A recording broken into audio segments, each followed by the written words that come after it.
of co-chair. She asked me to switch. That puts me at co-chair and puts her on the board of directors. Have a vote all in favor. Please make it clear what you are voting for. Yes, for yes, you're in favor of that. No, if you are not. I'll handle Signal. Yes, for me. Signal, can you handle the Facebook thread? Do we want to do this? Have this be a vocal vote or text vote? He's got it on Signal, always and I'm doing it on Facebook. So we prefer to have written. Got it. Have to do the text vote.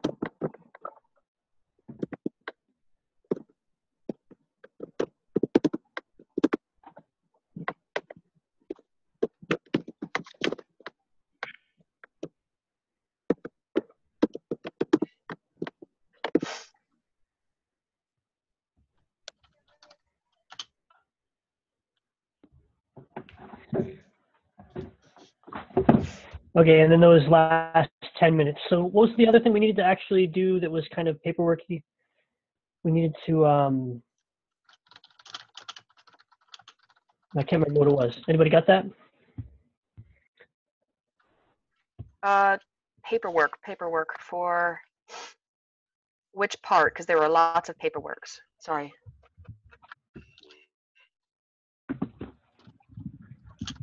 We had two things to vote on today, and I can't remember exactly what. Is this discussion of articles of incorporation and was that what it was? The articles of incorporation and how that would look? Don't think so.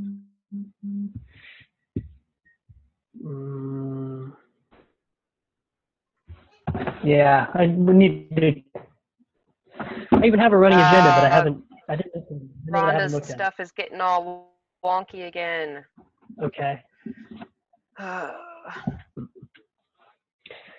Okay, so let's just let that ride. We don't need to worry about that right now. I'm still not into my Zoom account. So that's unfortunate. I'm working on it. Can you do like a forget password thing? Well, I have.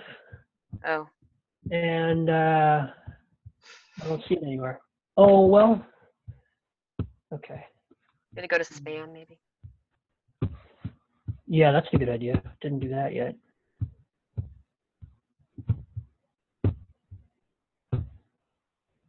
Not in spam. On trash.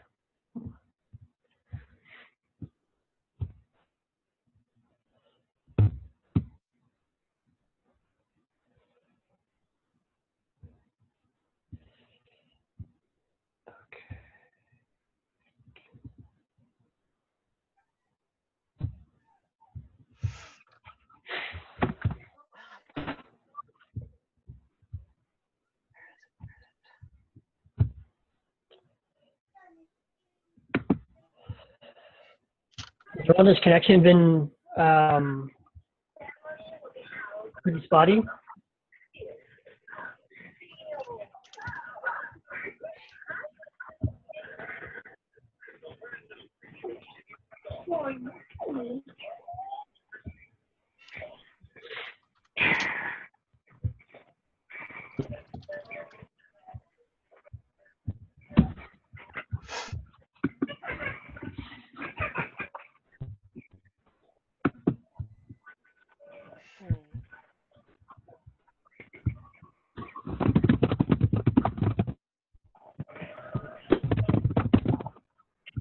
Hey, Tyler, real quick, you're still in the meeting on your phone.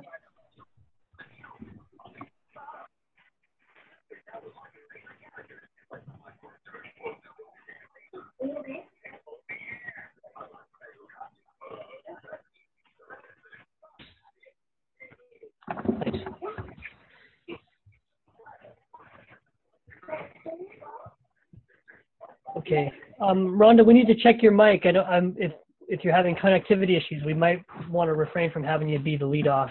I'm not prepared. All I know is that 8 o'clock, kids get in bed, so I will be unavailable at the very, very beginning. My computer. Can you check that again, Rhonda? Can I hear your vocals? I'm bringing up my computer again, so I'll be switching from the phone to the computer. So we'll check to see how it is from there. Okay, great. And have you got do you have some headphones by chance? Well, I have some headphones. I'll get myself some headphones. Okay. I need somebody to double check these questions for me. Can you link them somewhere obvious? Yes. Well, they're in the shared documents in the Birdie Cats drive. Okay. So you can see it if you go down to shared documents. Or do you want a link in Signal? It's okay. I'll get there. Okay.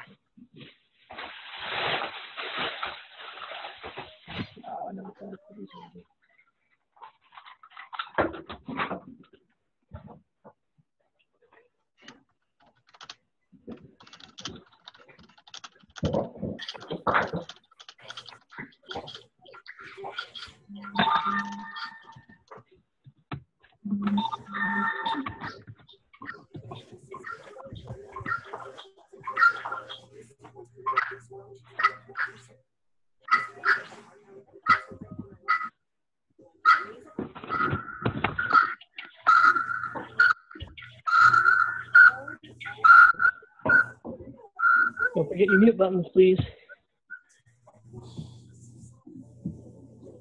Did you say yes? Huh?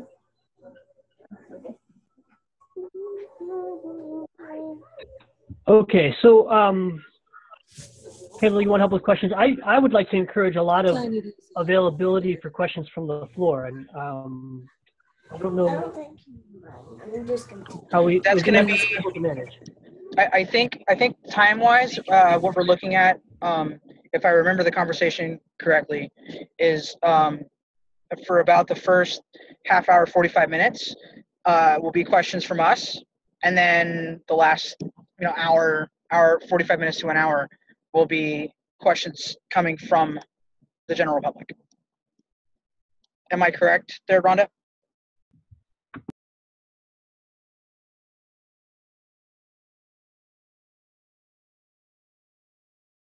You're still muted, Rhonda. Okay, sorry, I was putting my ears in. Yes, I was thinking that I don't remember what I had. Okay, can you guys hear me okay now? Mm-hmm. It's pretty good. Yeah, it's much better now. Okay, good. So yeah, I was thinking, what did I put in our thing? I think having us do first and then look at Rick and Melanie jumping in and then go to the audience. Is that what you just said, Sean? What did I say before? I got to get back into. Well, see, we have Rick and Melanie's questions. I just reworded some of them and combined ones that were similar enough, so that way we would stay within the time frame. Do we want to Right. have Rick and Mel ask their questions? Yeah, that's what I was really wanting to give more of a flavor out there. And I've seen them interview and ask questions before, and they're really good. So Okay. I was hoping to throw them actually in and being able to ask a few questions of their own. That's fine. Yeah, I've got, I want to make sure that they ask questions in blue, because those are the ones that I've already changed or edited and modified to fit within the Okay. words Well, and stuff. Sorry, it's getting late for me. Can't guarantee that. I'll try to get to Mel to do that. She hasn't given me her set questions yet. Those are just some that we were mulling around the other day that are in there. Let's see here. I just wanted to get an idea of what they were going to ask, so we would prepare to ask ones that weren't going to be asked. Here, hold on. Let me just go ahead and put the link in Signal real quick so you guys can see this. So we can have them ask their questions first. Let me just double check with Mel that she is going to pop on. If not, then we can just ask them ourselves. I would like Oz to ask a few questions.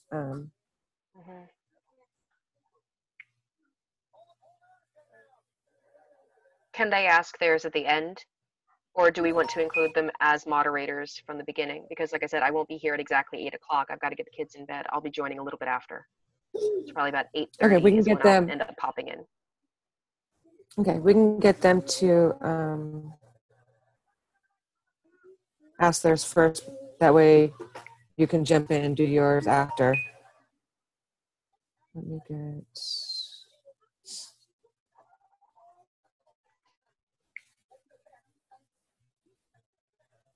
If that's the case, then Rick should go first and then Melanie after. By that time, I should be ready to go into the whole ones that we... Goodness. I should be able to go Is Mel's into not- the questions that we went over a couple nights ago. Okay, so if Mel is not able to jump in on time, me or Tyler actually could jump in and ask Hey, Bart. those I've got questions.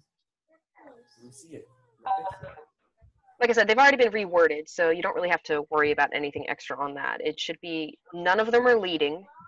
None of them give more information than they need to or not enough, as far as I know. And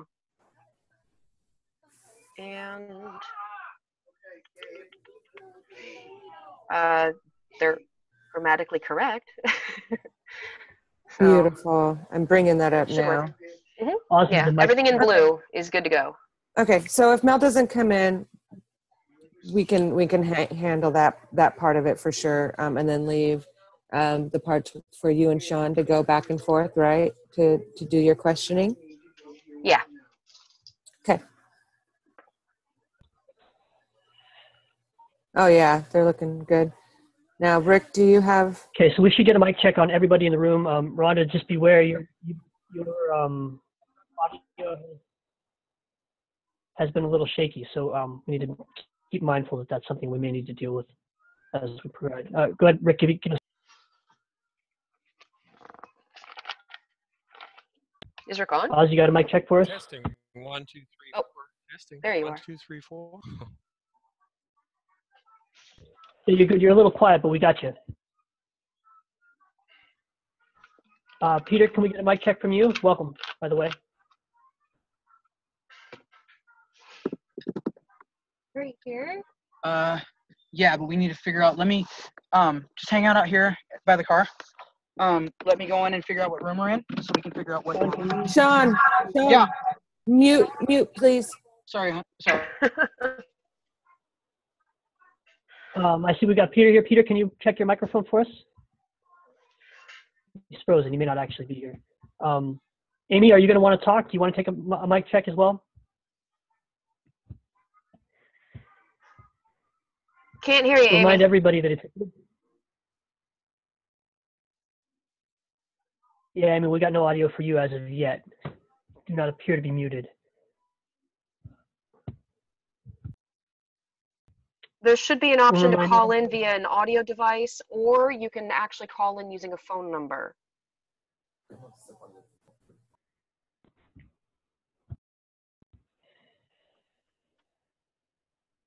Okay. Peter, are there? Do you read us? moving again. Yeah. You want to check your mic, Peter? His screen is frozen on my screen, so you may or may not be connected right now. Okay, he was moving on mine. I don't hear you, Peter. Got no audio, Peter. Oh, we muted the people who came in after, remember, Rhonda? Did you guys hit that? I didn't. think that's what Sean did. Can you Oh, guys no. hear me now? Yes. There we go. Great. Welcome, Peter. Got you loud and clear. Yeah. Remind Yeah, I think everybody all that new it's best to participants. mute your mics when you're not using them. Tell everybody hi. Oh, let me fix something. I got to put that where you can see it, sort of.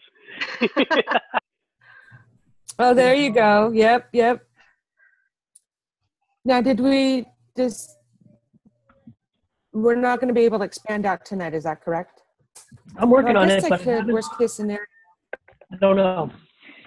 I got to Okay, remind this everybody And again, you got to mute your mics when you're not speaking. Everybody, even if you're in regular back and forth conversation, kind of important. Please mute your mics when.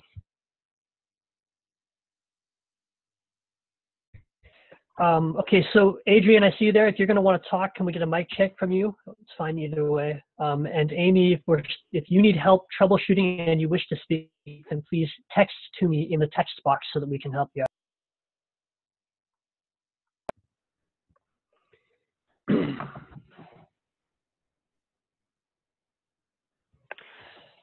I'm going to add a second screen here because I don't like this machine.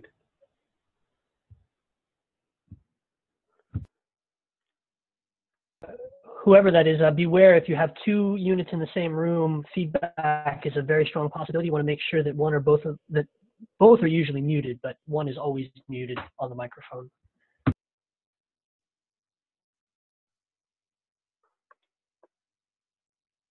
For those of you who do not have an audio device to connect with or a microphone and you still want to participate in the vocal parts of this, I believe you can call in the phone number, which is 820-618-5688. I believe that Can should you put work. that in the text box? Yeah. Can you type that Think. in the text box? Hold on, I gotta write it down because since I'm on my phone, I can't transfer the info. Got somebody asking for a mic recheck for Peter. Peter, if you could give us a mic recheck, that'd be great. Okay, can you hear me? Yes. Okay. I'm trying to. Yep, sounds good here. This is a tiny tablet. I'm not real pleased with how well it works. So I'm going to see if I can get a window open. If it works on the second machine, then we'll just fly with the second machine, and that'll be better. Yeah, just make sure you mute your tablet before you go into the meeting on the other machine. Rhonda, this is for you as well since you're the host. If we get feedback issues, you're the only person who can cure them unless the person has the wherewithal to deal with that. So when there's feedback, you need to be ready to mute people. Am I host still? I thought we switched it back because the connection wasn't ready to live stream. Yeah, Okay. Sean is still host. Okay. Sean, why don't you make me host and you to settle? Got it. Incoming.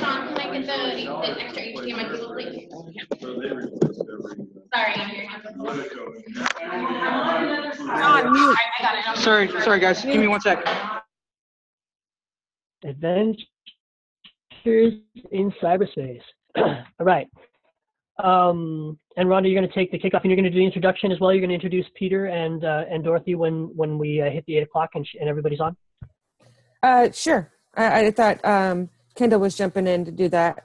Thought I was going to do. No, I'm just making sure that somebody's got it. It doesn't matter to me who. Yeah. So I think I was going to introduce Pip. You were going to take it up and do the while back stuff, and then introduce Kendall, and then right, and then Kendall was going to. Okay, great. Sounds good. I don't know. You want me to Wait. Hold on. I planned on introducing ourselves, and I'm not as familiar with the candidates as Rhonda is. So I thought that Rhonda was going to say, and these are the people who we are talking to, kind of I thing. can do that. Okay. Okay, Mike. Never mind. Yep, you're good. I can hear myself. Okay. And Tyler, And we since already- you are yes, apparently approved Adrian, for co-chair, are you going to be going back and forth with me before Sean can get on? I can. We should keep it simple. I mean, this thing kicks off in 10 minutes. So what do you want to do? Well, Questions? that's what I'm back and saying. forth? You have access to the Drive doc already. I posted that in the core. I've got Rick, it in do you front of have me access? too. I gave Rick access. Okay, so he sees the blue questions now. Okay. Oh, sorry, Rick. I sent it to you through Messenger directly to you.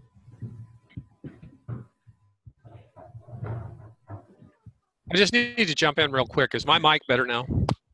Yes. Much better. Yeah, loud and clear. Oh, one other piece, we should use the raise hand for the audience. We're going to force mute everybody actually, we shouldn't force mute everybody. It's going to get complicated. We'll trust that it's going to work and force mute if necessary. But we should get in the habit of using raised hands for the audience. And I'll monitor that. That's a host responsibility, whoever's host, in this case, me.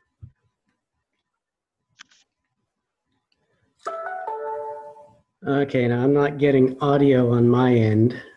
I just terminated it on my tablet.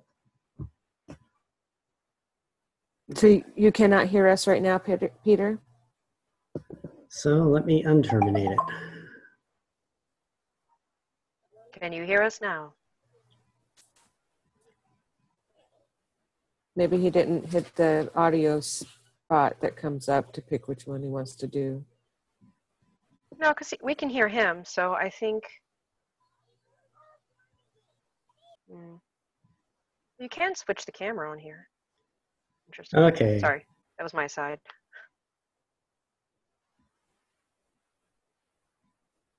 Okay, so I can hear myself now.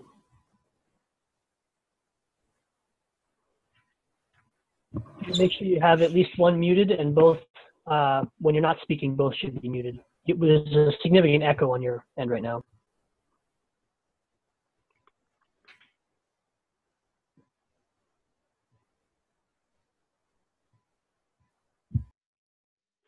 There, that should be better. Rick, did you find the document I sent you? Whoa. Can you hear me now? Yes, I did. Thank you. Was that a thumbs up for me? Sorry, that wasn't for you, but go ahead and talk. I just want to hear how much more feedback, if we get any more. Talk a little bit more. Okay, you shouldn't be getting any feedback at all. Beautiful.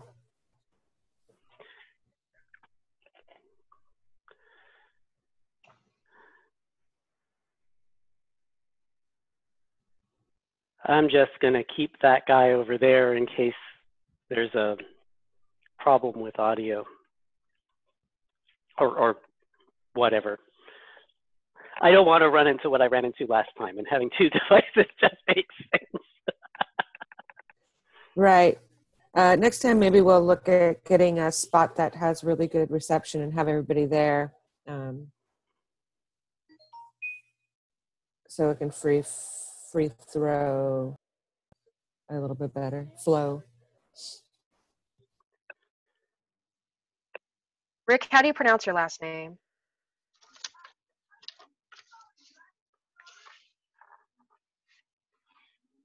You're still muted. Lafave. L-A-F-A-V-E, Lafave. Perfect, thank you. And Rhonda, is Melanie joining? Let's see. Okay, I'm going to mute this.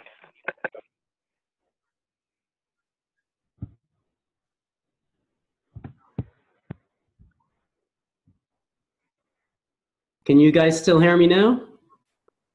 Yeah.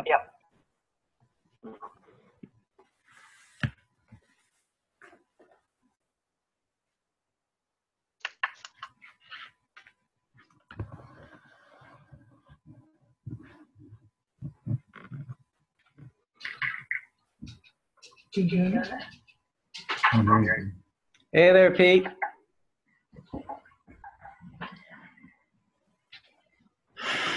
Welcome, folks. And corner of microphone is dead.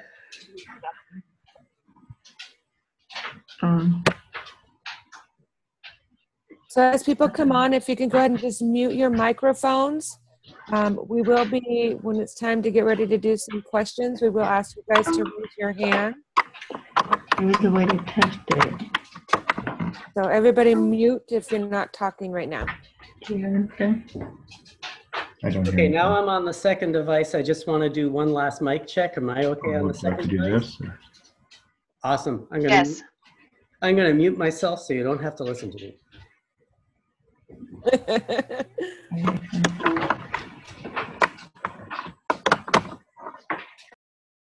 I just heard something. People unmuted. Please mute your microphone. I'll actually probably force to.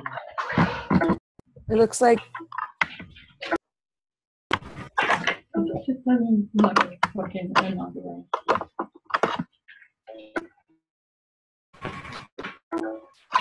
So Tyler, maybe we should just mute. Just a moment. I don't know. Mute everybody coming on for just a little bit until they get all settled in, and then we can unmute everybody once that gets going. Oh, Pete's got it. Or did you do it?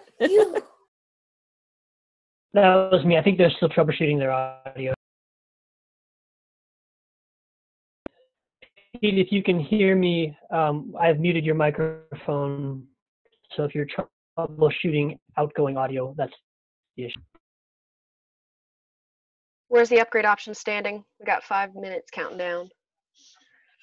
It's not I don't know where the missing link is, but it's not shooting me a reset option or anything like that. I'm working on it, but I'm stumped.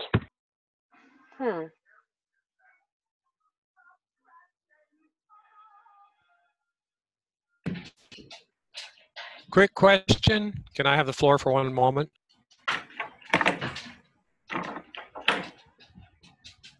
Go ahead, man. I had to modify the third Mute your phone. question. Your microphone. Hello? Yeah, hello. Okay. Hold on one I had to quick modify second, the Rick. third question. Okay. Okay, I can hear you now. Okay, go ahead. I had to modify the third question, and thanks for paring those questions down for me, Kendall. They're a lot better after you edited them a little bit. And how do I hold my hand up to speak? Underneath, are you on a mobile or desktop?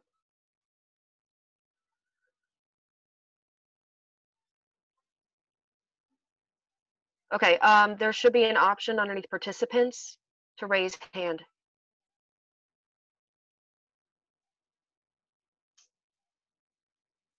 Yep. FYI, Pete and Dorothy, we've muted your mics from this end. Feel free to unmute them when you're ready for a sound check. Sean or Adrian, we weren't able to, at this point, link it up to a Facebook Live event. So what one of you guys may need to do is use a secondary device and just look at the screen and live stream that's on the page. Okay, that's fine. Thanks. Thanks, Rhonda.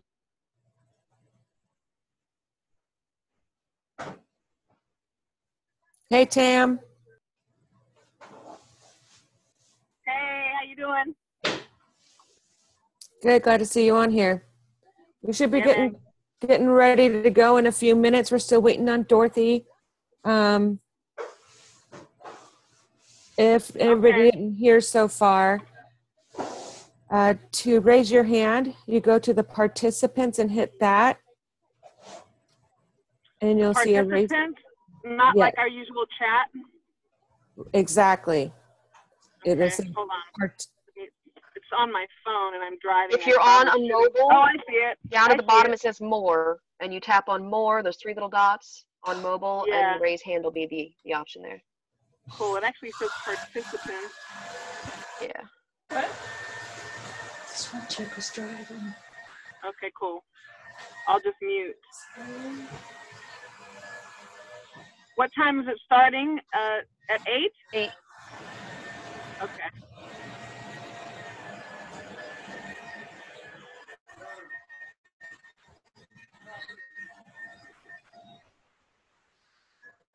I'd send out the link in the action, so as long as people checked their email, they had a direct link. I'll go and post it in the other groups as well.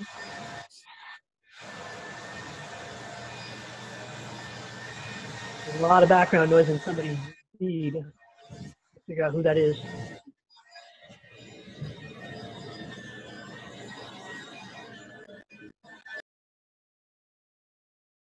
Okay, Amy, I've just muted you. Your audio works now, but I just muted you because there's a bunch of background noise.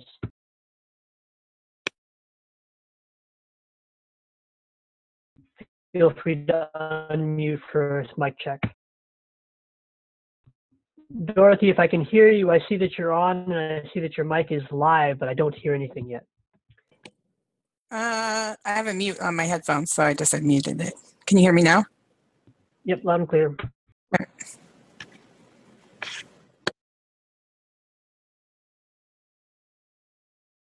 Good to see you, Dorothy. Is that you, Peter? You didn't come up on the screen. Oh, that was me. Oh, that's it's good to hear you. I don't see you, but I can hear you. You can switch to gallery view, will show you everybody, and speaker view will show you whoever is speaking at the moment.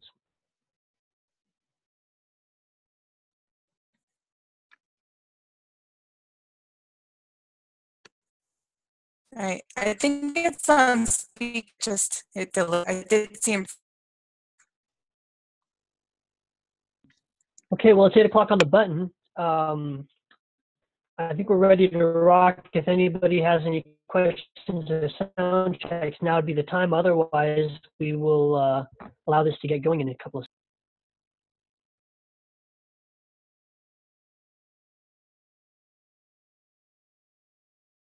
Is Sean ready to record? Recording has already started. It says that it's recording. Yeah, I'm recorded. I started during right at the beginning of our business meeting. So we're ready to rock and roll, guys.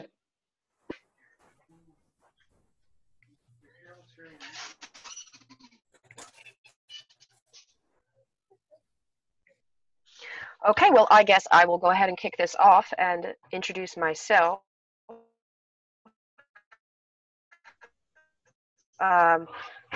Candidates who are in debate this evening. Yay. Oops, there we go. I also have with me Rhonda Walker, Sean Tanner, Tyler Vega, and special moderator Rick Lefebvre asking questions this evening. Rhonda, would you please introduce our candidates? Sure. All right. So tonight we have Peter Harrison and Dorothy Gasque. They are both, of course, Congress in 2018 for CD3 in Washington State. We are very happy to have you guys on tonight and very excited this new way of things.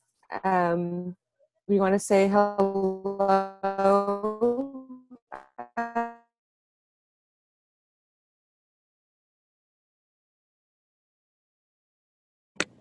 Congrats. Thank you. Peter, your turn. Hello, everybody, and thank you again for putting this on. I think this is a great way for people throughout our district to participate and ask us questions. That's what we're here for. Thank you. If you guys aren't aware of who we are, I kind of help and represent PIP, which is the Progressive Independent Party. It is being grown nationally right now, and it's built on coalitions, and there are many actually joining in the group daily. It's pretty amazing. The Washington Bernie-crats have been around for, I think we all know how long. And we are also a coalition of independent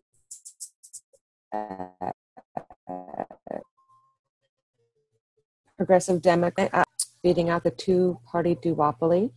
So thank you for everybody for coming. So Rick, are you ready to get started on your first questions? Go ahead and take it away. Hi, everybody. I'm just going to cut to the chase. Just give me a thumbs up if I'm coming through loud and clear, because I do not want anybody to miss out on the questions. Peter, Dorothy, can you hear me okay? I can. Okay, here you go. Question number 1, taking into account the public frustration with the status quo, which was exemplified through both presidential candidates, campaign false messages, what are your plans or current actions in regard to garnering public confidence and support one needs to win the primary election? And we'll start with Peter. Well, I think for starters, we have to be forthright with our answers. Sometimes politicians will dodge the question because they don't want to tell you what the answer to that particular question is. We're going to have to face it up and be upfront. Somebody today asked me what my position on gun rights was, and that's a hot button issue. And I put up my page on my website that has that for my issue. I didn't think it was quite ready, but he wanted the answers, so I made sure that they were there for him. And it's a difficult thing, but we're both running as Democrats, and we were both Dirt Bernie delegates. Dorothy, of course, went further in that process than I did during the 2016 elections. We both see there are problems with the Democratic Party, and I've been doing my best to try and bring people together, and I just have to be honest with every question that I'm asked, and that's the best I can do for that. Thank you, Peter. Dorothy? Well, I would say, I agree with Peter on the fact that we do need to be honest and authentic and answer the questions that were asked straightforward. The thing that I think that we really need to do is be willing to challenge the status quo openly and to be able to stand up and say that we're not going to play the game as usual. And we can do that in a lot of ways, in like how we raise funds and how we campaign. Okay, great. I appreciate the timely and quick response on that question. The next question is, we're going to start with Dorothy this time. Please describe your level of experience, accomplishments, and credentials that will promote you as the most qualified candidate, as well as excite the public, particularly the generations that are relatively new to the current political landscape. Well, I would say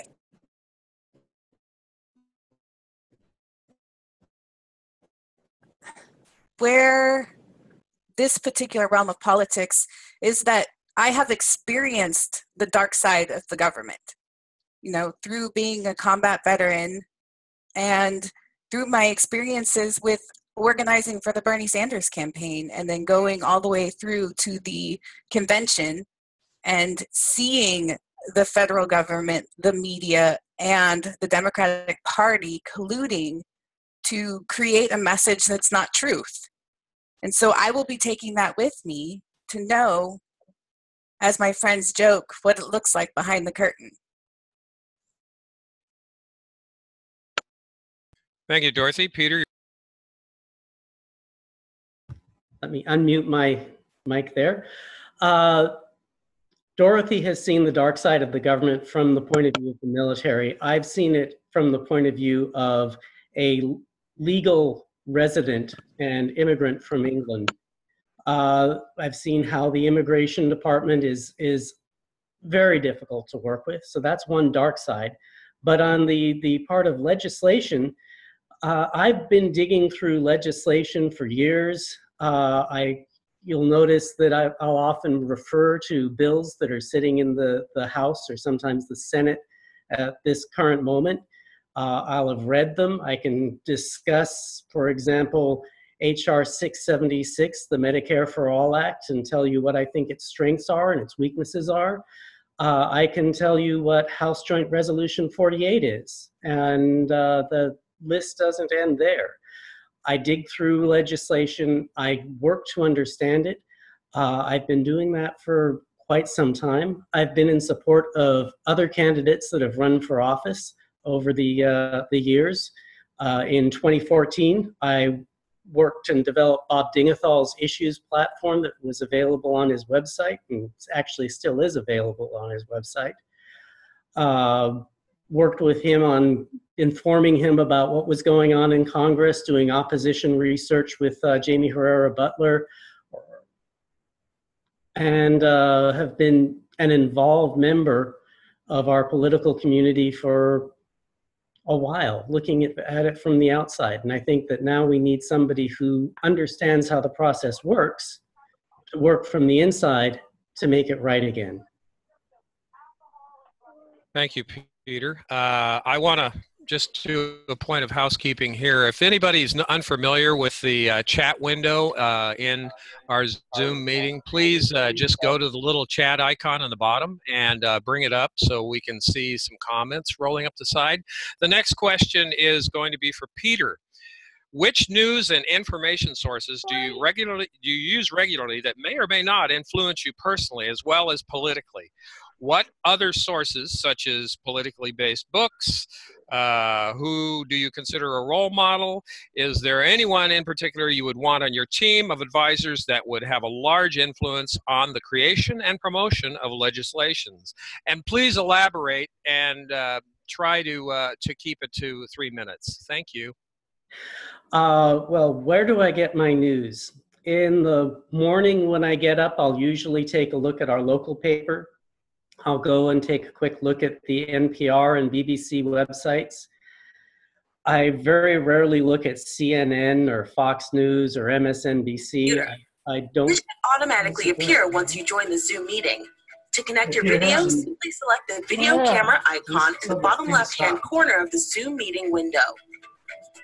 Am I live or is something else happening here?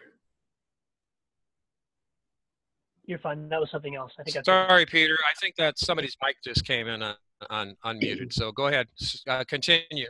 Okay. So I was saying I don't tend to go to our cable news resources. I dropped my cable my cable TV connection, and I just use my Roku box and stream using Netflix and Hulu and whatever resources are online. I listen to my Alexa morning daily news brief, which gives me NPR highlights. It gives me BBC highlights. It gives me highlights from The Economist, which is a British financial magazine and has a lot of other stuff that's presented in it. Those are my primary news sources. And yeah, I would say they do influence what I know about the world. Where possible, I reach out and look at other websites and listen to other points of view wherever I can. But my local paper, those national and international news sources, sometimes I'll go to Le Figaro, which is a French paper, or I guess that's really about it. So you wanted to know who I would like on my team. Well, in some ways I'm constrained from saying that I'll pick this person or that person because I don't want to pin myself down right now. But there are people there's at least one person in Dorothy's camp that I think very highly of, that I would like to have as a local resource. There are people who I've turned to over the years that seem to be very well informed. The main person that I don't have a spot for, that I don't know who that is, would be a chief of staff. And I'm going to have to find that person because that's a very complex role. When I worked for other people, I've hoped to be their chief of staff, and sometimes I want somebody who will fill the shoes that I would have liked to fill, and that's going to be a little difficult. Does that answer your question there, Rick? Yeah, that was fine. That was fine, Peter. Dorothy, do you want me to reread the question, or do you got it? If you could just reread the beginning. Before you talked about the team. Which news and information sources do you regularly use that may or may not influence you personally as well as politically? What are other sources such as politically based books? Who do you consider a role model? Is there anyone in particular you want on your team? and to influence your creation of and promotion of legislation? About 3. All right, so starting off with news and information, I'd say my primary source is probably Reddit. That's probably where I'm going to go to find the articles that people are most talking about. And I tend to look for stuff written outside of the United States. After being through this last primary season, even NPR is questionable. So I typically look to see, you know, what's being written in like British papers and Al Jazeera and other newspapers outside of the United States. And then independent journalism inside the United States, like Truth Out, The Intercept, and those would be my main sources for media.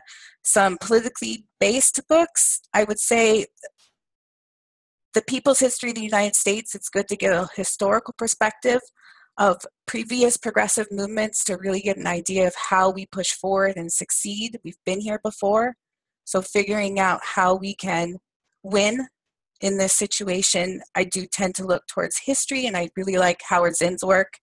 Our Revolution, Bernie Sanders' book, is a good source for kind of how to message what we say so that the people can understand it and get behind it. And my new favorite book is Listen Liberal, where we're really to find out kind of where the Democratic Party went wrong and how we can get back on being a party of the people. And I would say, I mean, for who my role models are, I mean, obviously Bernie Sanders is an incredible role model. You know, he's been at this, he's been an insider inside the political game for 4 decades, and he hasn't lost his integrity. He hasn't lost sight of who he is. Some other role models, I think Nina Turner. She's not afraid to say truth. She doesn't hesitate and hold back. For my team of advisors, I would say I already have a really great people who've been really advising me, and I think I'll stick to talking to kind of the same people. You know, I've got Corey Elliott, who's been helping me with labor issues. Joshua Seeds, he's going to be my environmental advisor. And these are people who actually work in these careers, and they actually, you know, live these experiences. And those are the kind of people I will be looking for to be my advisors. Thank you, Dorothy. The next question, and you both stated you supported Bernie Sanders throughout his campaign. Please share an anecdote that demonstrates this. Be succinct in your answer. Thank you. Who's up first? Peter's up. Go ahead. For Bernie, I really liked his forthright attitude and presentation on things. I disliked the candidate that we put forward. I thought she had a lot of trouble going on, but Bernie has been a supporter of healthcare, and that is one of my main issues. He's always been out front with climate change, and those are really two of my very top issues. I don't think he would ever push back against science for the sake of big business, and I think way too often that has been something that's happened. Everybody, please mute your microphone if you're not speaking. Okay, so Okay, thanks, Peter. Okay. Are you done, Peter? I'm sorry. I'm done. Dorothy. Crystal, can you thank you. We good? All right. I'm going to tell you about the first time I really found out who Bernie Sanders was. And this was when I found out we were invading Iraq. I was in Korea at the time when the whole talk of invasion was going on, and so we were really kind of out of the loop. And then just one day they were like, they're headed into Iraq, and we were like, what? And so started researching it, and I found, the video of Bernie Sanders giving his speech against the war. And I think that was the moment that I said, this guy's probably the only one who really knows what he's talking about. And so I've just followed him ever since. Great. That's great. For my last question at this time, before I pass it off to whoever's on deck, anybody out there, it's going to be like this. I'm going to give both of you each 2 different names, and I want you to do the best. Who are the following individuals, and have they had an impact on your campaign and platform in any capacity? Please elaborate. What do these people mean to you and why? And I'm going to start with, I think I started with Peter last time. Let's start with Dorothy this time, and I'm going to give you a name, and then I will give you another name, and then I'll go back and give Peter his 2 names, okay? So here we go. Dorothy, the first name I'm going to give you is Donna Brazil. Donna Brazil, who was the interim chair of the Democratic Party, appointed after Debbie Wasserman Schultz stepped down. Also, the person who passed off questions to Hillary. Definitely, I would say she has influenced me in the way that I would really just wonder what the Democratic Party is thinking when she was part of the problem and they appointed her to the position. It was like they never even respected us at all. Okay, next name I'm going to give you is Tulsi Gabbard. Tulsi. I think Tulsi Gabbard, she's a strong woman. She's a vet, and I think she has a lot of potential. I would say that she's certainly an inspiration of what women can accomplish, but I'm not sure yet on whether or not she's going to be the right voice for the progressive movement.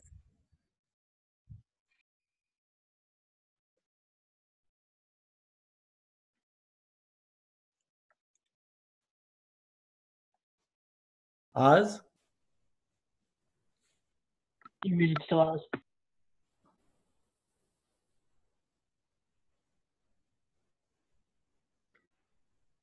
Oz, you're muted. Can you hear me now? Can We you hear you hear me now. now? There we Okay. go. Yes. Hey, your first name is Nina Turner, Peter. Nina Turner. I'm drawing a blank. I'm not aware of who Nina Turner is. I'm sorry. That's okay. How about Jeff Weaver? Again, I'm drawing a blank on that name. I knew who Donna Brazil was, and Gabby Tabbert I knew a bit about. Okay. I am going to pass it off. Rhonda, are you going to take the mic now and introduce the next Q&A person? And I will be in the background ready to hold my hand up for another question down the road. Thank you. Yeah, I'll just give one question here, and then I'll pass it off to Kendall to take over on a series of questions. So which of the current proposed bills have drawn your attention, whether positive or negatively, and please explain why? Peter, go ahead. Well, let's give you 2 bills that I think are very positive. HR 242, which is the bill that would allow us to negotiate Medicare drug prices. That's a critical component of bringing drug costs down in the United States, and a critical component of a truly affordable healthcare system. House Joint Resolution 48 was the amendment to take big money out of politics. It's something that I think we really need to support. It would bring, if we can get that amendment into the Constitution, it would bring back a lot of old laws that have been passed through Congress but ruled unconstitutional at the stroke of a pen. And then we could start working on anything that's left that makes our system of government unduly influenced by money and power politics. For bills I think very negatively of, HR 1431 is it revises the EPA science advisory boards so that Donald Trump's appointee to the EPA selects every scientist that's on that board. It requires that the board be fairly balanced. In other words, for every climate change supporter or climate change scientist, they have a climate change denier. For every corporatist scientist, they have a non-corporatist scientist, which puts us in deadlock, and that's not the function of the EPA. The EPA is to be a science advisory board that brings in what science says, not what big corporations say. And that legislation is dangerous to our environment, it's dangerous to our health, and it's already passed the House and our representative voted for it. Our representative has not provided support to either House Joint Resolution 48, nor has she supported House Resolution 242, the Medicare Drug Act. Thank you very much, Peter. Dorothy, your turn. Can you repeat the question? Yes. So which of the current proposed bills have drawn your attention, whether positively or negatively? And then please explain why. I'd almost just want to say ditto there to Peter's. Pretty much the same. I'd say, the Trump care, which has been just atrocious. And now they want to exempt the states from having to cover pre-existing conditions and to keep the premiums down for the elderly. It's going to make things so much worse. And I'd say, House Resolution, I think it's 48, I want to say. The one that's the constitutional amendment, but that's what the Washington voters voted on. They want us to pass a constitutional amendment to make sure that the rights listed in the Constitution are for natural persons, because right now we have corporations with undue influence. The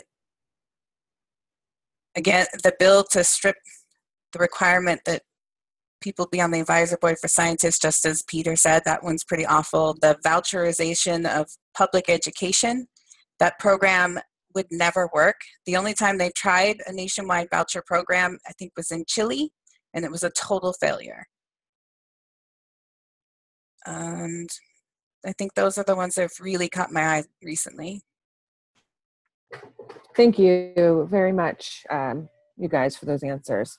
Now I'm going to hand it off to Kendall Roper. She's a sitting chair of Washington Bernie Kretz. Kendall, you ready to go? Sure. Scrolling.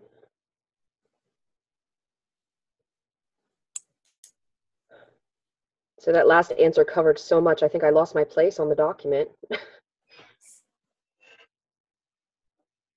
We actually have a question from the crowd. Maybe I'll use that while we're waiting for that. Tambourine Borelli is asking, Dorothy, you go first. This is specifically for Dorothy, actually. Why aren't you sure that Tulsi is going to be the right voice for the progressives?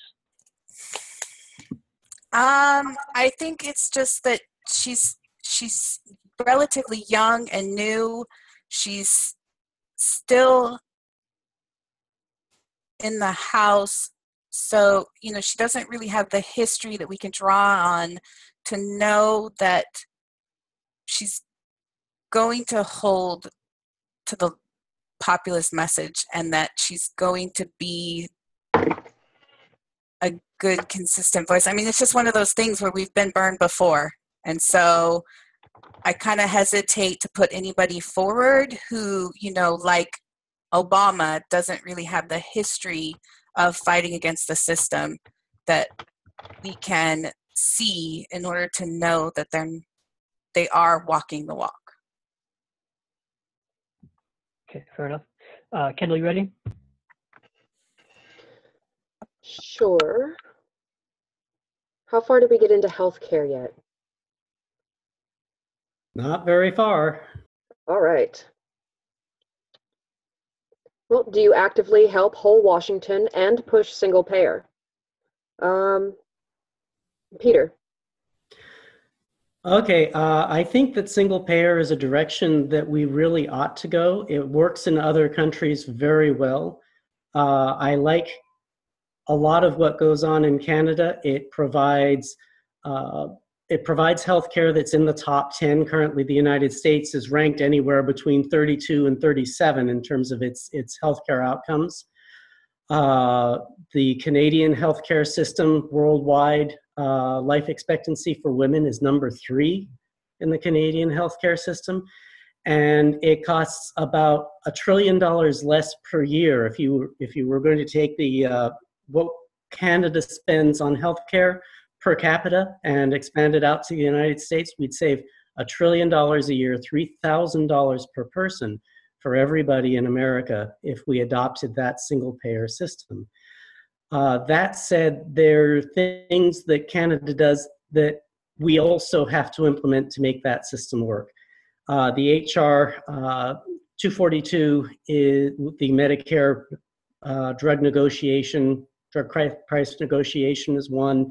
We need to get rid of a lot of the red tape that we have, because single payer is really a negotiation over who pays the bills, not a negotiation over how much those bills are and what they're charged for or what they're charging for. So we need to adopt some of those other reforms to bring our healthcare system price down to where we actually get what our money's worth. And right now, the United States is not getting its money's worth in any way, shape, or form.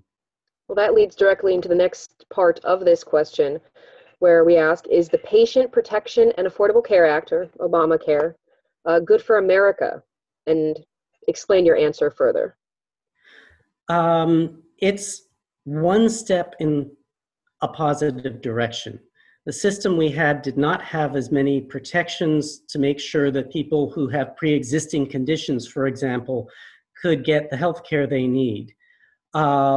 Is it a complete solution? It has worked in other countries, systems like Obamacare, but what we didn't do to make with Obamacare is keep going, negotiating drug prices, changing the laws for patenting drugs and medical devices.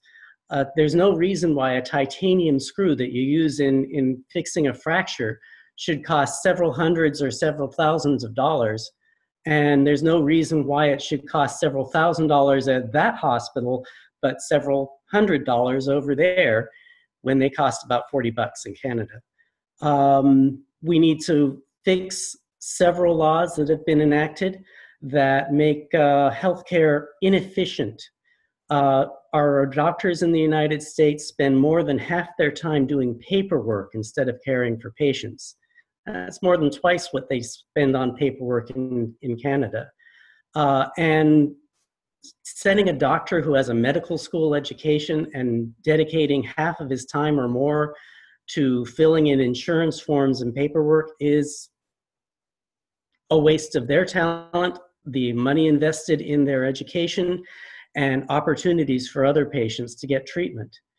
So those are areas where we need to go the next step if we were to keep Obamacare. My personal feeling on it is that single payer is the long-term solution, one that we should move to, and I'd like to see a plan for getting there. But if we can't go there because not enough people in Congress will go that direction, we need to have a plan B. And plan B is reforming how other parts of the system work so it will work efficiently. Okay. Thank you very much. Dorothy, how have you helped the Hold Washington, and how have you pushed single payer? Well, I mean, with Whole Washington, I think it's still pretty early to say that I've done much to help other than talk to other people about it. I went up to Seattle when they had a screening of a documentary about the healthcare system earlier last month, I think, and just trying to learn as much as I can. I mean, I will definitely, moving forward, make sure that I'm helping to gather signatures and do what we need to do, because I think that putting this on the ballot and passing it by initiative across the country is the only way we're going to get single payer at this point. We're not going to get it as long as our federal government is bought and paid for, as long as our congressional members are going to listen to the insurance companies and the pharmaceutical industry over the needs of the people. We're not getting any healthcare reform. The ACA was a handout to the insurance companies. It was a mandate that we all had to buy insurance. You know, it was basically the free market version of healthcare, and it's a failure. It's not going to work because we have people who can't afford it. They just can't. Even when we provide subsidies, even when we cut costs, people are hurting.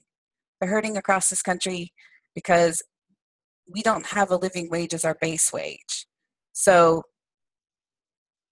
if we want single payer, we're going to have to fight the system that prevents us from getting anything we want. And that is going to have to start with getting money out of politics. Do you have anything further to add about the Patient Protection and Affordable Care Act? The only thing I would add is that it did cover more people. And so I don't think we should get rid of it. We should certainly, the goal should be to phase us into single payer. Okay. Sticking with Dorothy, taking our turns. Abortion. Where do you stand on women's reproductive rights, and how do you plan to implement protections for such, including but not limited to abortion? Well, I think that women should have a right to choose. I think that it's a hard choice, and that, you know, and some people are kind of forced into it. You know, if the child isn't going to survive, or the health of the mother, and they shouldn't have to navigate a complex system when they're going through a hard time. But I do think that we can have this conversation. I mean, nobody wants there to be a lot of abortions. So we should be talking about making sure we're providing accessible birth control, make sure that we have decent sex education. And if we do those things, we can reduce the number of abortions.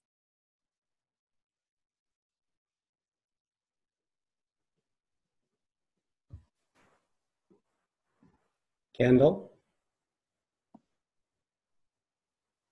I'll step in. Looks like she might be frozen. Thank you, Dorothy. Peter, your turn. Well, I think I'll start off by saying I support Planned Parenthood and the services they provide to women. My own wife, when she was a college student, depended on Planned Parenthood to prevent her from getting pregnant in the first place. Because Planned Parenthood was there, she was able to enjoy her new partnership with her first college boyfriend, stay in school, not get an abortion, and get other critical health care that she needed from Planned Parenthood. Planned Parenthood probably prevents more abortions than they ever perform. And the services they provide are services that we should make sure continue to be available to all women. I don't get why Republicans want to shut down Planned Parenthood and funding for Planned Parenthood when they're on the front lines of preventing abortion, and the federal government is already prohibited from actually funding any sort of abortions. We don't stop, for example, providing funds to religious institutions who provide care to homeless people or other sorts of services because we're worried that some of our public money might go to the religious side of their operation. We accept that they will keep the money we give them for homeless care in the homeless system. And I think we can expect that Planned Parenthood would keep the money that we provide to them for non-abortion services to just those women's health and other health issues that we want to fund for everybody's good. Beyond that, I think the government's business is not in our bedrooms. It's not deciding who we should go, which bathroom we should use. And it's certainly not deciding what a woman does with her own womb. Thank you very much. Next question, and Peter, we'll go with you. What are your thoughts on receiving corporate donations? And is there an instance where you would consider taking them if your answer is opposed? Well, first I'm going to say I think that corporate influence is way too large in our political system. I support House Joint Resolution 48, which is the amendment to get big money out of politics. When I was back in late 2014, early 2015, I was gathering signatures to get the I-735 on the Washington state ballot. That was the initiative that said Washington supports getting big money out of politics and asking our representatives in Washington to support an initiative like House Joint Resolution 48. I stood out in front of actually Main Street Marijuana and gathered pages and pages of signatures to get that on. I think it was a great location, a great place to pick up signatures for getting that initiative on the ballot. Would I take money from large corporations? I would prefer not to. But we're up against an opponent who almost certainly will. So if there was a corporation that I generally agreed with, philosophically, that stood for causes I believe in, I would probably accept funds from them. But the funds that they can give to a political candidate are somewhat limited in their scope. No candidate can receive more than, I think it's $5,800 between both the primary and the general election from any single source directly into their campaign. Where the big dollars in corporate spending come from or go to is in PACs and groups that are outside the campaign and spend huge quantities of money on attack ads and things to discredit the politician that they don't support. Sometimes they run positive stuff about the politician they do, but mostly they're trying to drag down anybody they disagree with by slinging as much mud up as they can. And I would hope that would not occur on my behalf ever. I want to keep the campaign between Dorothy and myself as clean and issues-based as possible. I would hope that in the general election, the same thing would happen. Does that answer your question? Yes, thank you very much. Thank you. Dorothy, you ready? I am ready. I don't think it'll take me very long to answer this question. I don't think corporations should have influence over our government. I don't think that they can have political ideology. I don't think that they can make decisions about supporting candidates because they are non-entities. So I don't really think I would ever take money from a corporation.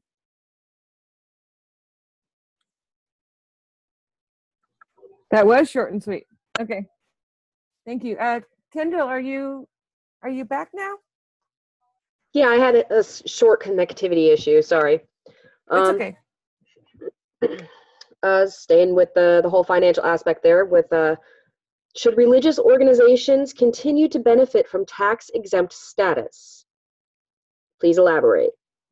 Dorothy. I think that if religious organizations are spending that money on helping the needy, if they're being spent as a nonprofit organization on helping other people, then yes. Do I think that maybe we need to look into some of these organizations where the pastor lives in, a huge mansion and has a private jet? Probably. But if it's a church that is spending its money on, feeding and housing and clothing the poor, then absolutely, they deserve a tax break the same way a nonprofit organization would. Okay. Peter, same question to you. There are, as Dorothy pointed out, some things that churches and religious organizations do that are in support of people. Homeless services are very important. Many churches provide homeless support to homeless people, and I would not want that sort of help and aid to be taxed. On the other hand, some religious organizations run commercial operations that they don't pay taxes on. Basically, they're running a business under the umbrella of the church.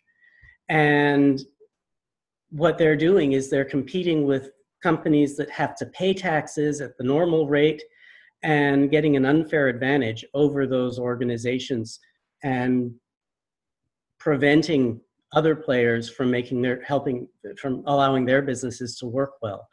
I think those sorts of activities should be curtailed. I think they should pay taxes on commercial operations like any regular business. And I think that when they're compensating or providing huge mansions for somebody to live in, and their head pastor is benefiting well beyond any dream of avarice, that maybe that ought to be taxed at as if it was regular income to the corporation, so that we're not, as taxpayers, subsidizing those activities and that lavish lifestyle at the expense of those very important programs that serve the homeless or veterans and other individuals. Thank you. Our next topic, Peter, we'll start with you. In what manner do you believe that the human race impacts our environment, including, but not limited to, climate change? And how do you effectively plan to instigate legislation pertaining to reversing this travesty? Well, we've seen how humans have changed the environment on numerous occasions. As an example, we had the ozone hole, they called it, that was caused by CFC refrigerants and propellants in aerosol cans that attacked the ozone and allowed additional ultraviolet radiation from the sun to make it through our atmosphere. So we know just from that example that we can both affect the environment and make changes that reverse those undue, uncomfortable effects. Since we've started reducing the numbers of CFCs in production and that are released into the environment, the ozone hole has shrunk and become less of a problem. So we know that we can make changes that affect the environment either way. What would I like to see enacted to reverse over time climate change? First, I think we've got to get away from fossil fuels. We need a plan to do it. And it's not something we can do overnight, though. The car that I drive most often is 17 years old, and it burns gasoline. The cars that are being purchased today, by and large, also burn gasoline. So 17 years from now, there will still be a lot of fossil fuel burning cars on the road. We need to start shifting our emphasis away from those fossil fuels and move to electric cars or hybrids as a first step, perhaps. We need to develop our solar resources. We need to develop our wind resources. We need to look at other technologies that will bridge the downtimes when the sun's not shining and the wind's not blowing to fill in when those resources aren't available. And the example I have for when that— Thank you, Peter. I believe that we have a certain amount of time per questions. Okay. Thank you very much. So for the sake of time, Dorothy, in what manner do you believe the human race impacts our environment, including but not limited to climate change? And how do you effectively plan to instigate legislation pertaining to reversing this travesty? Well, we are impacting our environment in lots of ways, not just with climate change. I think we've had a lot of oil spills, natural gas leaks. There's a lot of environmental issues that are happening and not being properly reported on. If you look at a lot of local papers, you can often find them. We have the plastic in the ocean. There's an entire island of it. We are killing off sea life, and we have a lot of mass die-offs going on across the world. There's huge impacts. I mean, we are just creating so much toxic waste, and we are not properly dealing with it. So I don't know how we can fix this as long as the fossil fuel industry and big business is really getting to write our environmental laws and is really getting to control our energy plans. So, I mean, the main focus really has to be in getting rid of that undue influence. We have to kick them away from the table and say that no more. And then we can move forward with, I think, we need an energy plan that lays out how we move away from fossil fuels and to renewable energy. We really need to focus on green infrastructure, and we need to stop subsidizing oil and let the prices rise the way they should. And, but before that, people need living wage jobs. They need to be able to afford that change. But as we, invest in green technology and drive down the prices, and people will make the switch. But we have to look at this from an economic behavior standpoint. As long as oil prices are low, people are going to keep buying cars that burn oil. Okay, I'm going to take it from here. We got several questions from the chat thread. I think, Dorothy, you'll go first this time. This is coming from Tambourine Borelli. How do you feel about whistleblowers in general, specifically regarding Snowden and Chelsea Manning is the other name specifically mentioned? At least Ed Snowden and Chelsea Manning. I think, that they weren't exactly wrong at all. I mean, with Edward Snowden, he pointed out something that I think we all kind of knew in our gut was happening. But the truth is, it's a total violation of the Constitution for our government to be spying on us without a warrant. This data center that they've built, that's just gathering data for whatever purpose, it's wrong.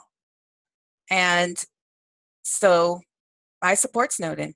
I don't think he did anything that I wouldn't do if I was in that situation.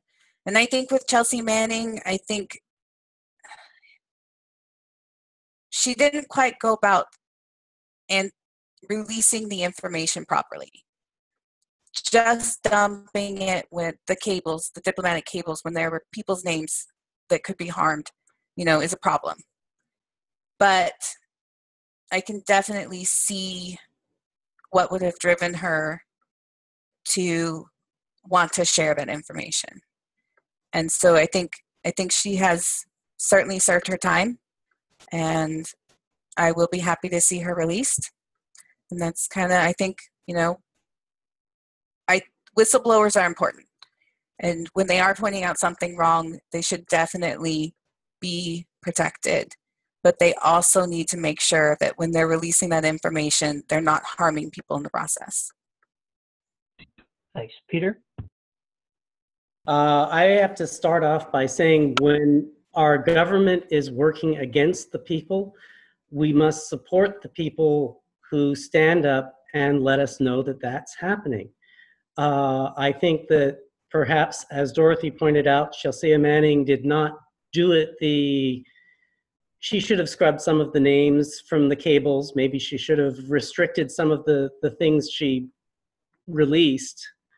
But that said, she was facing a situation where she felt the government was doing wrong to the American people. And in our service, in our military service, their first responsibility is to the Constitution. Beyond that, Edward Snowden, similarly, he was a whistleblower. He exposed practices that violated our rights. And it's important that we defend him from undue prosecution. I would support amnesty in both of those cases at this point. Then there's the issue of WikiLeaks, which has been criticized heavily lately by our president and others. And I have to admit, I'm of two minds on WikiLeaks, but I spoke with an editor of the paper in Yakima a week ago tomorrow, when I went out to a Democratic event out there and met with people in Yakima on the eastern side of the 3rd Congressional District. And my question to him was, does he feel that WikiLeaks is doing the same kind of editing and curation that that newspapers and conventional press do and have traditionally done with sources that they've done? Did they go out and do verification? And he said, mostly he thinks they have. So I think as a member of the press, an organization that is doing reporting, we also have to accord First Amendment protection as a member of the press to WikiLeaks. Okay. Peter, you'll go first this time. This question is from Nicole Lawrence. Repealing Citizens United is great and important, but there are several ways that corruption is legal in America. What are your plans to help create democracy credits for Washington State, something that did not pass in 1464? Democracy credits dilute the influence of big money on our politicians. What are your feelings about democracy credits? Peter, you're first.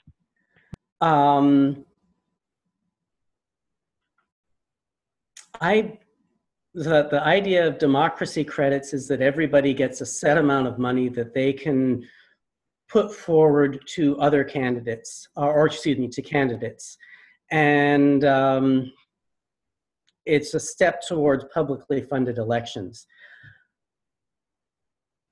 I both like the idea, but I don't know how we bridge from where we are today to getting to a point where there's substantial public funding of elections.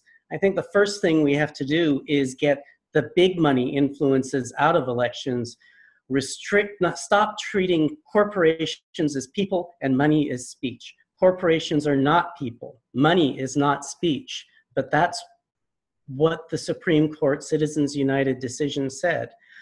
If we can stop some of this money going into PACs and super PACs, if we can make every dollar that's spent by a large corporation traceable back to that corporation, so we know where the dirty money is coming from, and then clamp down on those practices, I think that's a good start. And limiting the dollar value that people can spend let's say that the most you can contribute, any organization or individual can contribute to any political candidate or organization is 1/10 of the median salary or something like median salary in the country. That would be something around $5,000. Right now, the cap is around $5,800 to any individual candidate. And then say you may not give as a total contribution to all candidates any more than that same median wage for the American household. Those are starting steps, but getting from here to there it's a process. We'll have to work it out. Okay, Dorothy. No audio, Dorothy. Can you unmute your head mic, please? Can you hear me now? All right. So I think, well, with 1464, I spent a lot of time trying to get that passed. I did a lot of phone banking, even though I hate phone banking, but I did it anyways. I called a lot of mostly old ladies in Seattle and tried to convince them to vote for it. But I think the element that was missing really was the education piece. I think that if we're going to try again with a similar initiative in Washington State, there needs to be a period of time in the beginning where we can really educate people about, what a democracy credit is, what requirements there were within the bill to actually qualify for these credits, and deal with a lot of the misinformation ahead of the time so that we can get it passed.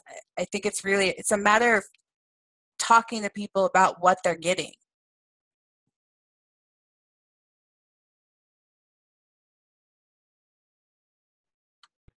Okay, so this is from David Poland. Quick reminder, this didn't actually come up before. Since we're all of such a like mind here, rebuttals are not really that necessary, but a physical hand raise or a digital hand raise, if you wish to respond to your opponent, is welcome within this. Also want to remind everybody to keep your answers as concise as possible at all times so we can get through all these questions. Two-part question. This is next in queue is from David Poland. 2 bills I want to know your stance. If reintroduced to Congress, since it died in committee in 2016, would you support the Keith Nolan Act? Why or why not? And HR 1493 ADA Lawsuit Clarification Act. Do you support these or are you against them? Why or why not? Dorothy, you're first. I'm actually not familiar with them. Okay, So, I've got just to read the Keith Nolan Act 2016 and 1493 ADA Lawsuit Clarification Act. yeah, I honestly, I don't even know anything about them, so I can't really say whether or not I would support them. Let's go Peter first. Info Use your on Google, them? Dorothy, while Peter's talking. I'm afraid I can't comment on them either. I'm not familiar with them, with apologies to David. No problem. Okay, so Dorothy, we're back to you. What will be your campaign finance policy to reduce the appearance of corruption?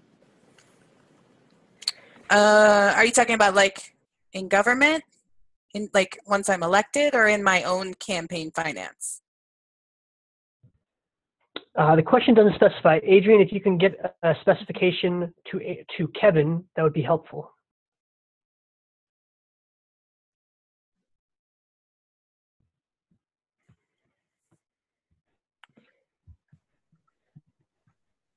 Why don't you answer both, Dorothy? All right. Well, for overall, I mean, there's the constitutional amendment to ensure that corporations aren't being given exactly the same rights as people. So we'll start there. And then the American Anti-Corruption Act, we need to stop political bribery.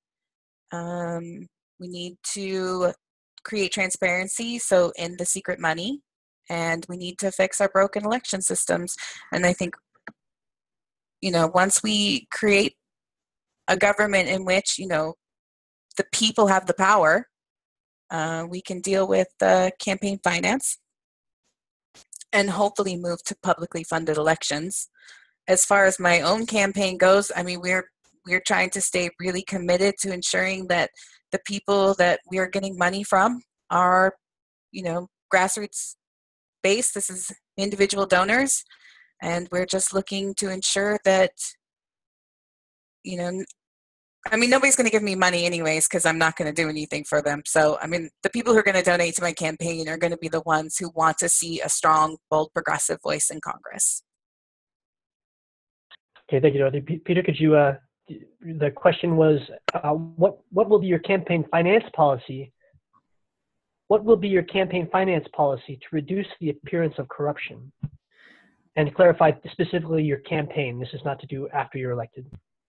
Well, keeping in mind that the largest contribution to my campaign so far is $250, I don't have a real concern about big money interests sending huge tens of thousands of dollars to me. The most they can send to me in the primary season is, I think, $2,300 or $2,400, and then they can send that same amount to me in the general election. Where the big money is, and that would apply, by the way, also for our Congresswoman. If the Koch brothers want to give $2,300 to Jamie Herrera Butler in the primary season, that's as much as they can give directly to her. But they can spend millions of dollars supporting her and opposing either Dorothy or I when we get to the general election, and there's no restriction on that. So we need to pass that House Joint Resolution 48 and overturn Citizens United. That's the bottom line. As for campaign policy right now, I'm going to discourage any PAC that's representing my interests from getting down, dirty, and nasty against my opponent. It should be a fact and issues-based campaign. So if somebody's going to say, Jamie Herrera Butler supported cutting down the law that keeps guns out of the hands of veterans in mental health crisis, that's a legitimate thing to bring up. But if you're going to start complaining that Jamie Herrera Butler is, has 7 eyes and 3 antennae growing down her back, or whatever horrible thing they want to imagine up and throw up on the TV screen, that's not acceptable to me, and I'll discourage that. Issues are where the meat and potatoes of a campaign should be. It's about. I believe that's time, Peter. Okay. We can move to the next question. Sure. Next question is specifically for Peter from Karen Asbury. What kinds of commercial businesses are churches engaging in? Could you give examples? I think this refers back to one of your earlier answers. There are a number of businesses that the Mormon Church has been involved in. That's the one that's the largest one. There is a grocery chain, for example. I think Albertsons was partly owned by the Mormon Church, and the profits from that were theirs as a shareholder in that organization were not taxed as regular income. It was made tax exempt. So that's the example that I had in mind when I was talking about that. Okay, we'll go Dorothy first. This time this is from Mandolin Herbert. What have you done personally for the political revolution in Congressional District 3? Well, I have been the lead organizer in Clark County and one of the lead organizers in the 3rd Congressional District. I started in the summer of 2015, right after Bernie announced, and I've been going strong ever since. I've been really working on trying to, build up leaders in the community and really encourage people to take on, a big role in this and really building a nice, cohesive, and wonderful family. I have an incredible team, and these are really just people that I've met along the way during this progressive movement, and that's what I've done. I've really sort of built a progressive army in Clark County. Peter, you're up. Could you repeat the question? Absolutely. This is from Mandolin. What have you personally done for the political revolution in CD3? What I've done in politics in CD3 is I've supported other candidates that I felt had a good chance of overturning Jamie Herrera Butler. I've done research and policy opposition research, legislative research, tried to make candidates as well as best informed as we possibly can.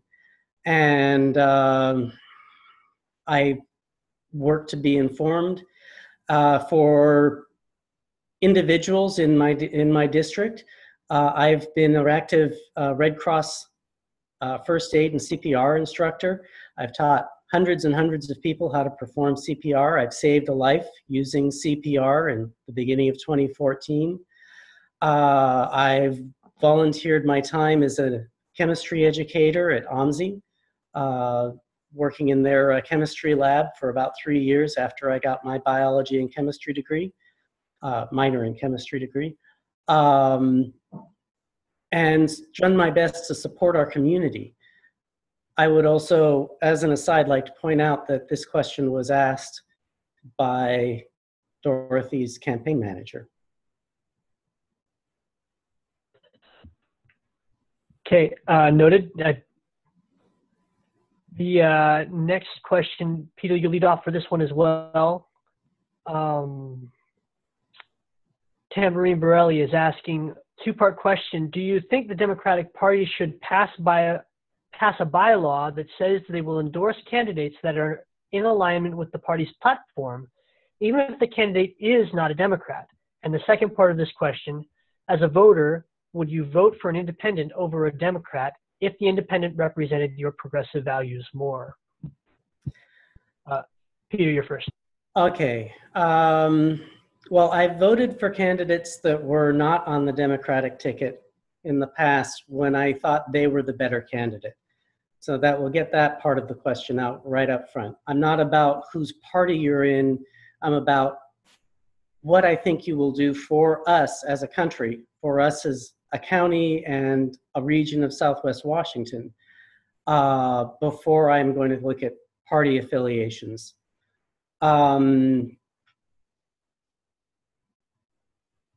As for endorsing a candidate that's not a Democrat, there are organizations within the Democratic fold, like the Young Democrats, who have endorsed non-Democrats in the past.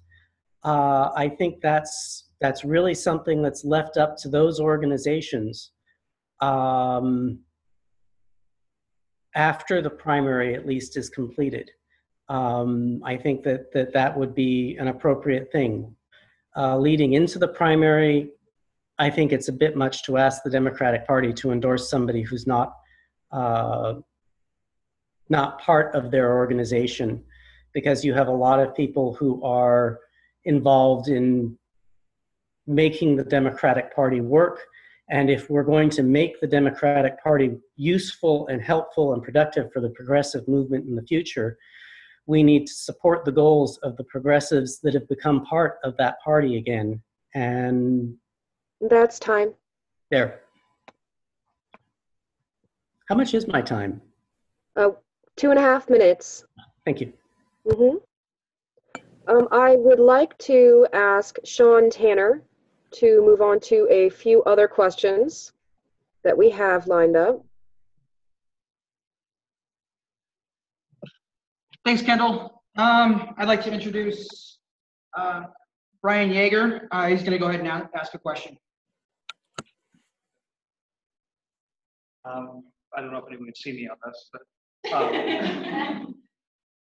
the United States military is often being called, been said to have 8 times more money than the next, more money than the next 8 countries combined. So there's a lot of money going into the active duty military, but there is an active war against veterans going on right now, where they're being blocked from getting to their GI Bill rights and all these other things. Is there? Do either of you have any position on protecting the rights of people who have served honorably in the military and who deserve to get those rights, what they've been promised when they enlisted?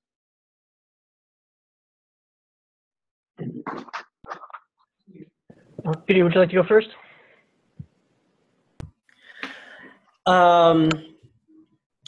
There are a number of ways that we really ought to be helping veterans. We should be expanding our mental health programs. The suicide rate amongst recent returnees from theater is truly unacceptable. We have to do a better job of supporting our veterans.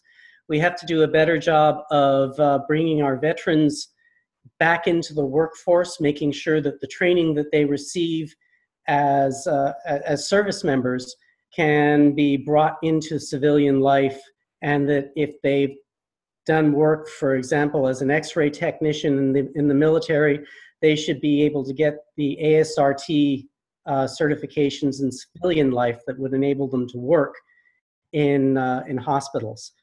The Veterans Administration and their hospital system, we have TRICARE now. I don't think that's really solving the problem. Like the other healthcare problems we have with insurance, what we're doing is we're just expanding the number of providers rather than making the system we have work.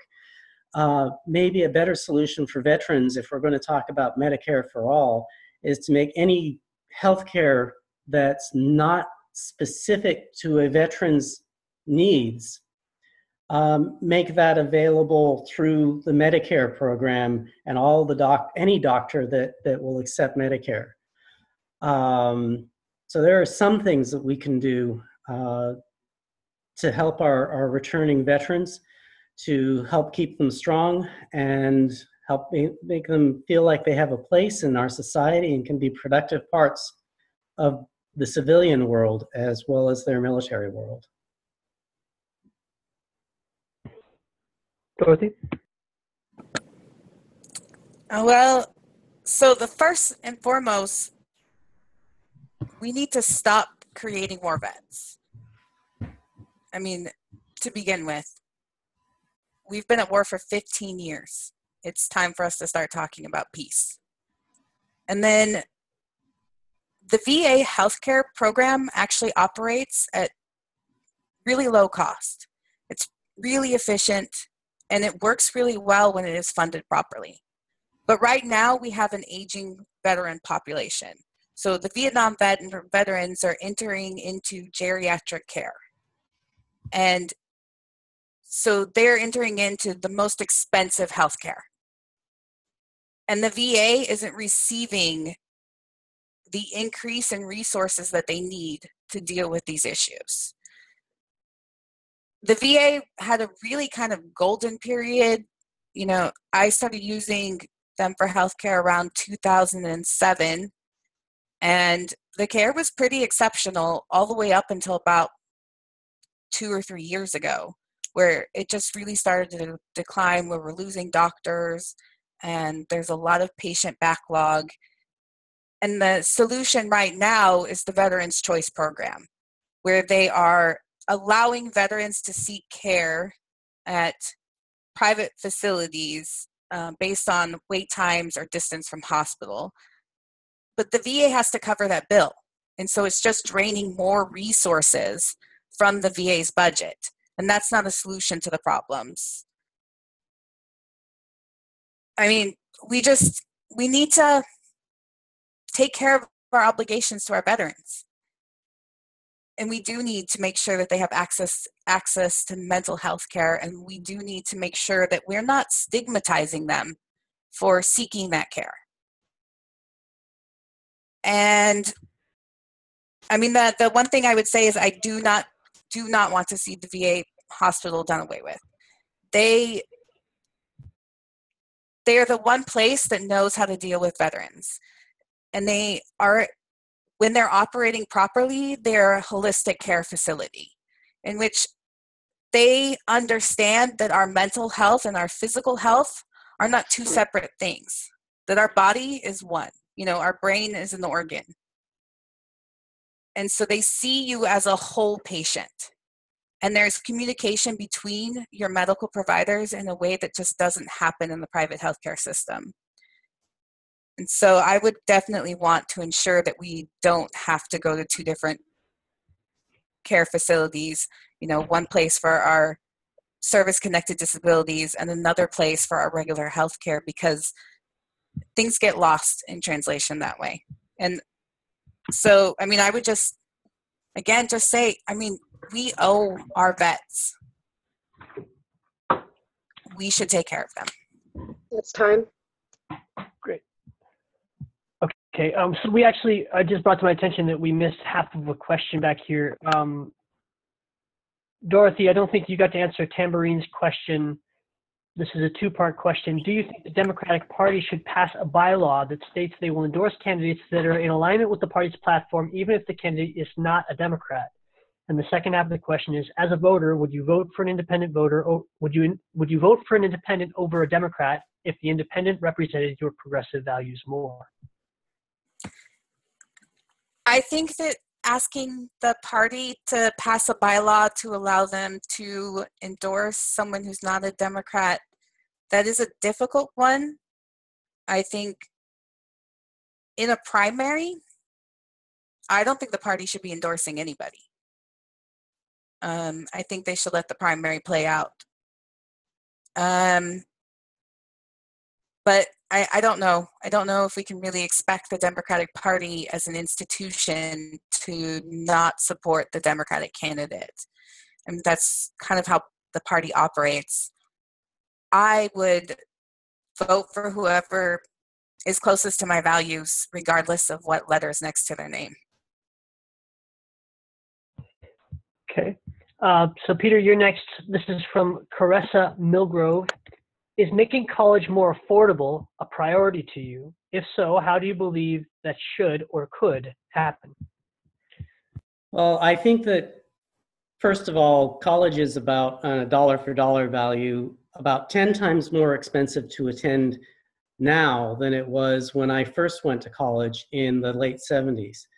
I spent about $700 a term in the late 1970s to go to college. And I spent around $7,000 a term when I went back to WSU to get my second degree program. And inflation hasn't gone up 10 times. It's sort of like if you were to buy a car that, say in 1984, I bought a Honda Civic, nice car. My first new car cost me $8,000 then. That same Civic would cost $80,000 if the cost of a car had gone up as much as the cost of a college education. So we need to address that issue.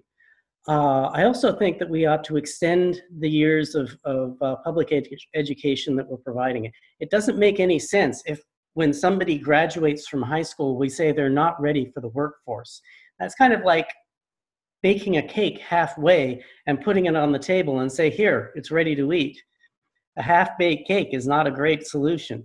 We should provide at least an extra 2 years of community college to help get everybody to the point where they have job-ready skills and finish baking that cake.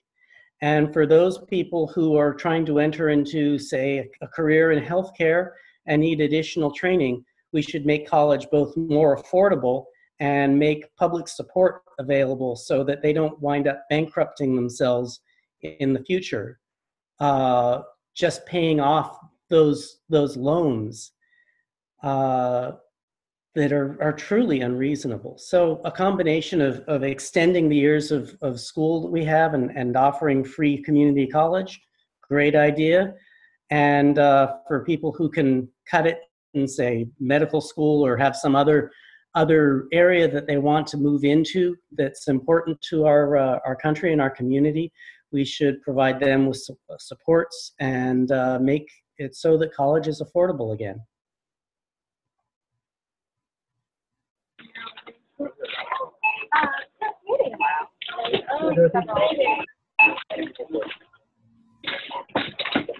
James, please mute your microphone. Give me a second, I'll mute whoever that is if they don't get themselves. James, can you mute your mic, please?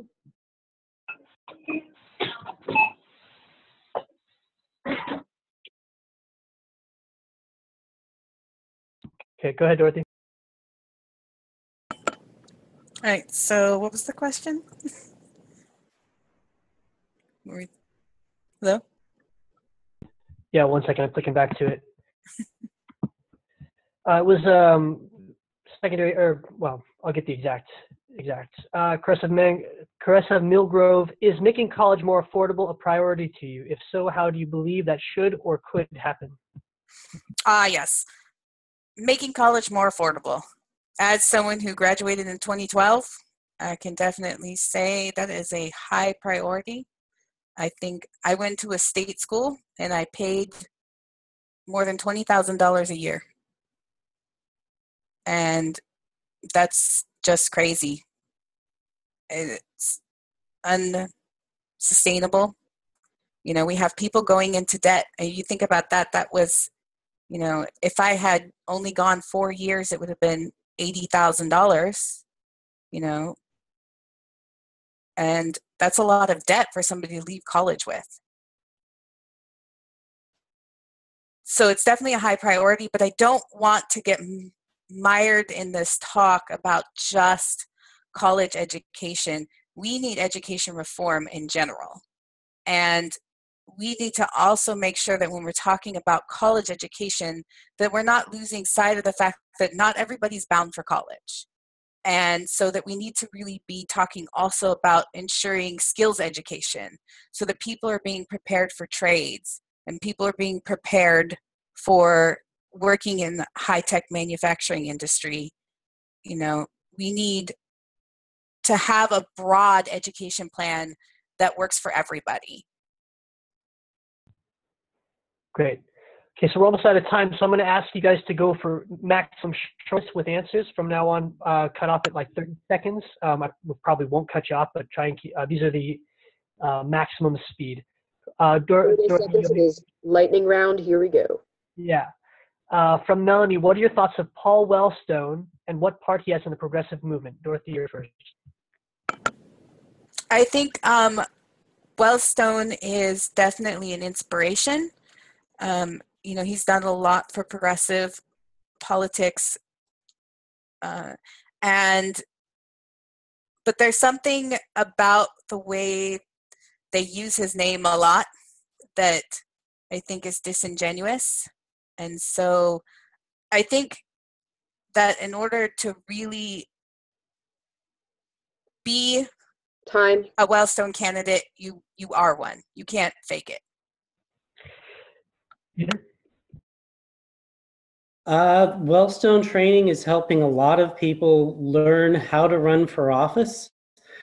It's you don't come out of high school, you don't come out of college understanding the ins and outs of running a political campaign or running for office. And Wellstone training is a great step for helping people understand what does it take? What do you need to do? How do you knock on doors? How do you file your financial reports? Those are questions that are not intuitive to most people. So it's a useful tool. It's something that I admire him for starting. And I think that's about it. From Jimmy T, Peter, you'll be first. Do you support a carbon offset tax on export of crude fossil fuels?